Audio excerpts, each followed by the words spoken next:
Welcome into the Lounge presented by DraftKings. I'm Garrett Downing, joined by Clifton Brown, and today we're excited to sit down with Daniel Jeremiah from the NFL Network, one of the best draft analysts out there. So, DJ, I first want to start with the hiring of Jesse Minter for the Ravens. He's somebody you know. You work with the Chargers on their radio team, and you know Jesse well. What are your impressions of what he's going to bring here to Baltimore? Well, I wouldn't say that you hit a home run with Jesse Minter. I'd say you hit a grand slam with Jesse Minter. I cannot say enough good things about him. And I'll start first of all with he's humble. You know, a lot of times you have someone who's found success. He's a little bit younger. Mm-hmm. There's an ego that's associated with that. He doesn't have it. I mean, he makes everything about the players. He's got great personal relationships with players. He's, brilliant in terms of designing a defensive game plan. He's proven everything you could prove on the defensive side of the ball. And I think relationally he's so good. That's just going to be a strength he can tap into even more as a head coach. And I think he's forward-thinking. He's surrounded himself, with some good young coaches. I think there's going to be a really good energy and a good lift and a good vibe there as he gets there. Yeah, you can feel that kind of starting already, which is encouraging. And he's confident in the joggers, man. Like McVay pulls it off. Not everybody, McDaniel I think pulled it off. Right. Yeah, it's not everybody can pull off the joggers. The jogger test, right? Yeah, because sometimes the joggers, and you could say, well, I don't know, is he soft? It's like no, he's a tough guy that wears joggers. It's a very unique combination. Right, pulls it off. When you look at this year's draft board and where the Ravens are at 14 and what they need, how does the talent stack up with what they're looking for? I think it's pretty good. I think there's options there. Whether or not you want to look for, defensive line, you look at interior of the offensive line, you could get the best offensive lineman in the draft. In my opinion, the kid out of Penn State, I think, is the best offensive lineman in the draft. Now, he's a guard, and some teams would shy away from that. I don't think that the Ravens necessarily would if you feel like he's the best football player in Ioane. So there's some trench players that are really good. And then, wideout-wise, you want to add another weapon. I think there's going to be some intriguing names there as well. Well, in your latest mock draft, you have the Ravens going wide receiver in the first round. Was it Tyson? It was Tyson. Yes. Tyson out of Arizona State. What is it that you like about him and think that could make him a good fit for the Ravens? Well, I think he's a complete receiver. He's got size. He's sudden. He's explosive off the line. You talk about some acrobatic catches down the field. I mean, you'll see him kind of levitate up in the air. So he can go play above the rim and do those things. The reason why he would be there is because of the durability question. So you've got to navigate around that. He's missed some time, I know, every year. I don't know that he's going to do everything here in Indianapolis either. So just to see where he is from a medical standpoint, but talent-wise, yeah, he'd be a nice compliment to Zay Flowers. Yeah, a couple of years ago, Kyle Hamilton obviously fell to the Ravens at 14. Somebody always seems to do that, by the way. It's their annual tradition. Yeah, I'm kind of getting to that with a guy like Arvell Reese. I mean, do you think maybe he's a guy who maybe could fall, and how would he fit maybe with what Baltimore wants? Yeah, I mean, I would say, there's no chance, but I can't tell you the number of times that the Ravens have no chance their way into a great player in the draft. So, he's you could say he's a tweener, but I would argue against that because he's already proven he can be an outstanding off-the-ball linebacker. Now, when he's rendezvoused at the edge position, I think that's where his ultimate upside is. I think that's where he lands. That's where he ends up playing. But he hasn't, accumulated as many snaps there as some of the other guys. And so maybe people look at it and say, well, there's other guys who are a little more proven at that position, and we might value the edge position over the off-the-ball position. So maybe there's a chance he slips a little bit. That's a long way to go. But that's one of those ones where, the Ravens usually like more picks, not less picks. Mm-hmm. But if he got within smelling distance, that'd be pretty tempting to go get him. Yeah, I'm curious when you're looking at, for looking at it from your perspective and from a team perspective as they're evaluating, how do you go about projecting a guy like using Arvell Reese as an example? Okay, he played off the ball linebacker, but we expect him to play more edge at the NFL level. Like a positional change to a certain degree. If he played tackle in college, he's going to play guard in the NFL. Like those, how do you evaluate that and make that projection when you're looking at these guys? Well, I think you like to see him do a little bit of it, and the nice thing with him is you've seen him on the edge, and right now, day one, like you want somebody to set the edge, he can do that. He's shown that. That's easy for him. He has got length. He can roll his hips. He's got power. He can really sit there and be firm at the point of attack. So we've checked that box. Now it's like, okay, does he have the traits to be a good rusher? Well, he's got elite burst. That power shows up as a rusher, so he checks those. The thing he doesn't have is a plan. He just hasn't done enough of it to develop a plan and be kind of coached into what makes a good rusher. Some people believe that stuff's kind of natural. I believe you get with the right folks, you can develop an arsenal and weapons as a pass rusher. That's the little missing piece with him there. But the nice thing about the scouting process is you get a chance to go, to pro days and to private workouts and get a chance to put guys through the paces. You've got an offensive tackle.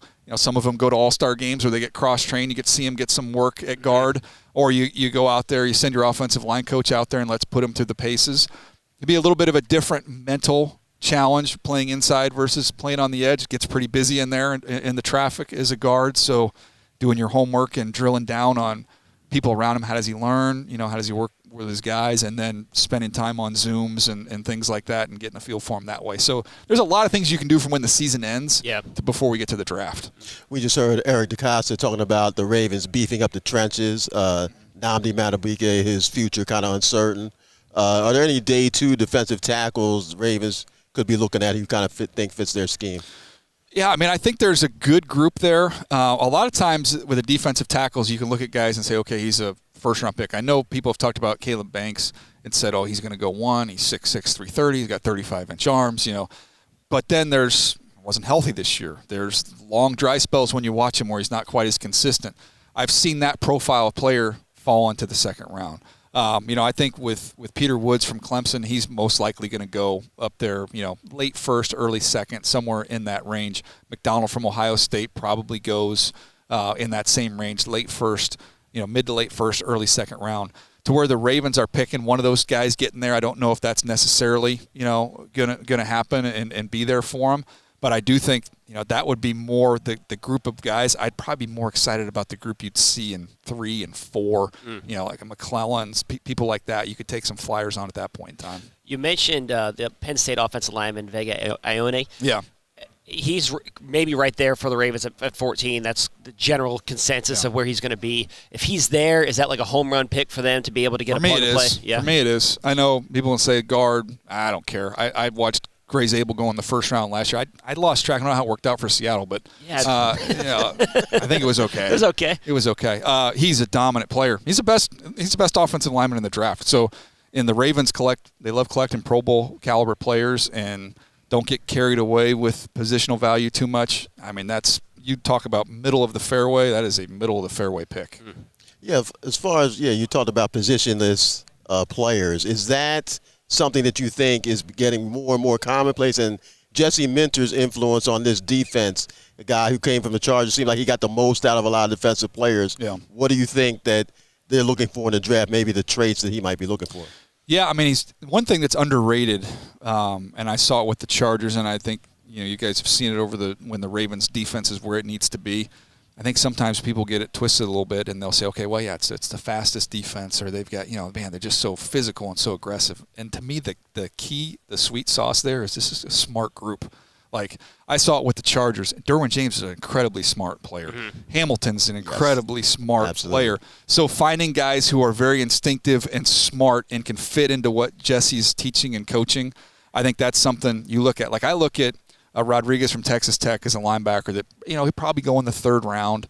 Maybe he could sneak into the second round. But this guy's incredibly smart. Owen Heineke is another one, a linebacker, third round, maybe even falls into the fourth round.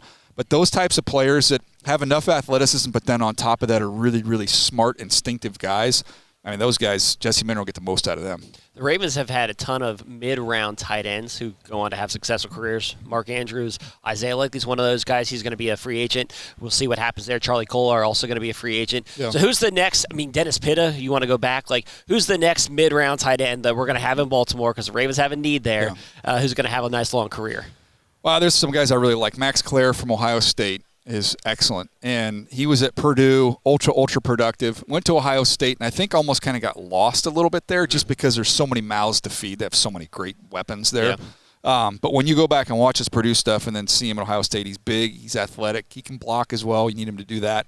Eli Stowers from Vandy is, he might jump 40 inches out here, and he's really, really dynamic. I don't know that he's gonna win any tough man contests as a blocker.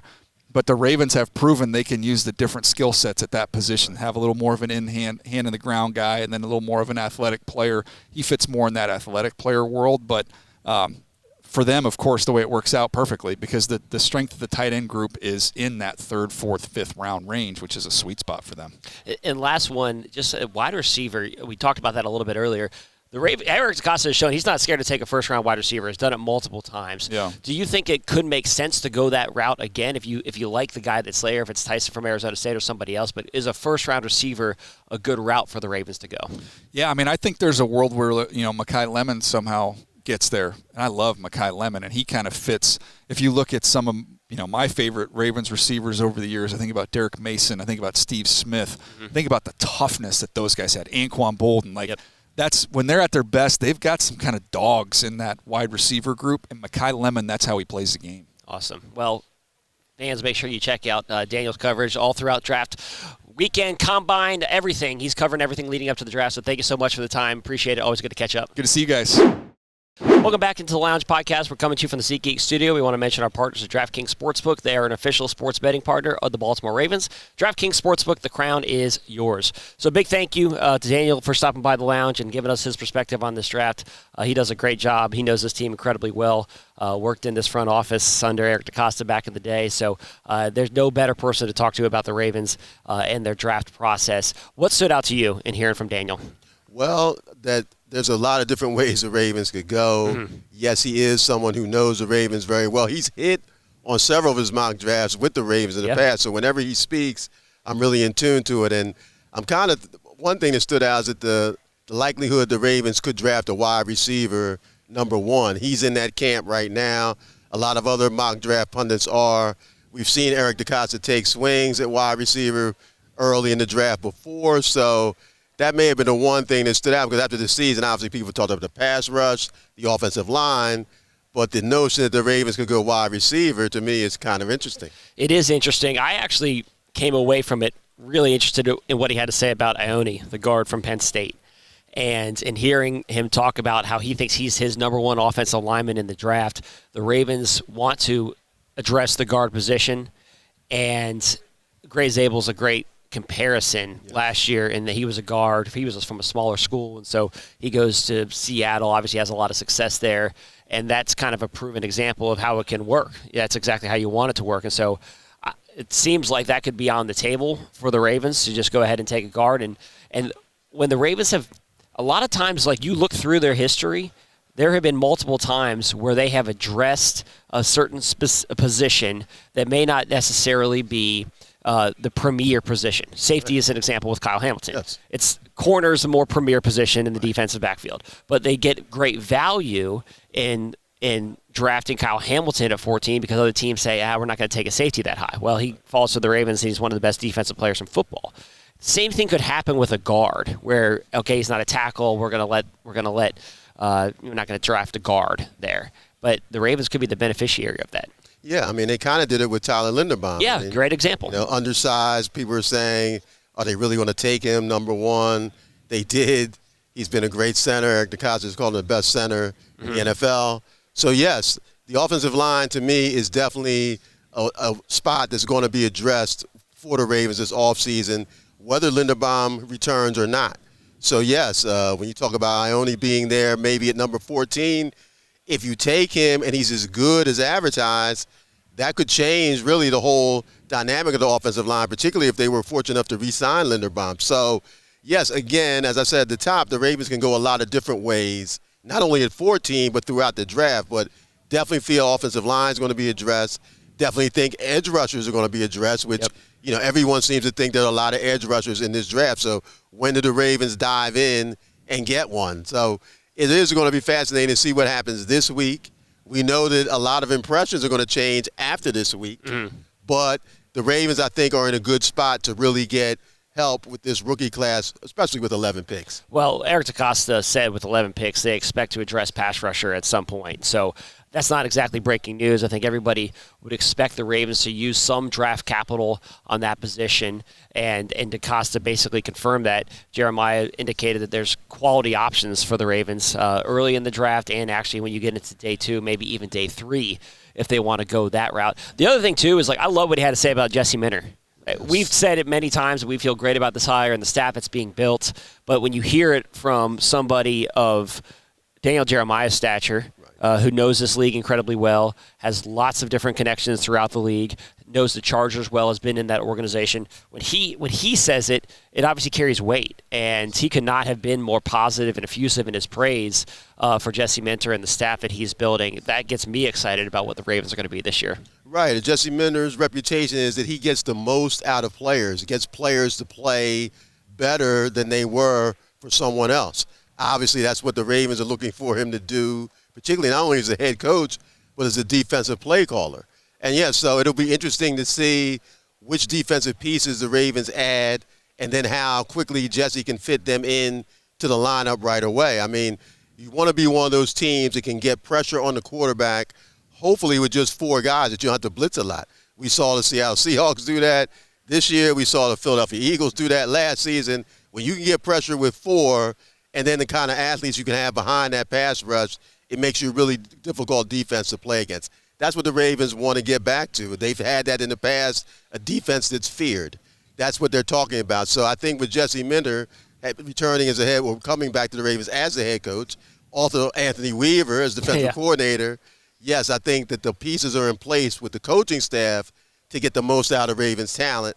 Now this draft hopefully will bring in more talent that they can do more things with. Yeah, so it all gets me excited about this team and the process the Ravens are going through this offseason. As always, you can email us at thelounge@ravens.nfl.net. Make sure you're following us across social media. Subscribe to the Ravens YouTube channel for all the exclusive content that's coming your way over the course of the Combine. Thank you so much, and we'll be back with you again soon.